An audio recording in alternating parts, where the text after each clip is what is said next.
How to add hyperlink in PowerPoint. Hey everybody, welcome back to our channel. In today's video, we will be guiding you on how to do it. So without any delay, let's just get started. For that, you can just open up your presentation and head over to the present slide and select up the word.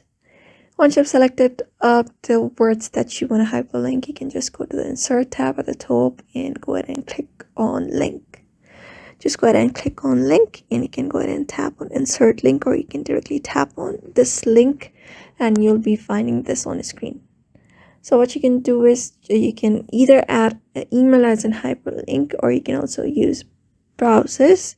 For now, I'm using up an email. For that, you need to type, select up the email address, after that the subject of your email, and click on OK, and you can see the letters have been changed into different colors. And when you go over it, you can find a link below it. So you can just go ahead and do that. Otherwise, we also have other hyperlinks available.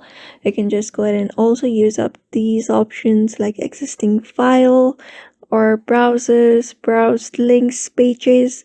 You can just go ahead and locate it like whatever you want to add as a link available. After that, click on OK. And again, when you head over that, you'll be finding a link right beside it. So that is how you add and hyperlink in PowerPoint by following up this method for now. So therefore, I hope this video was helpful to you, and thank you for watching this video.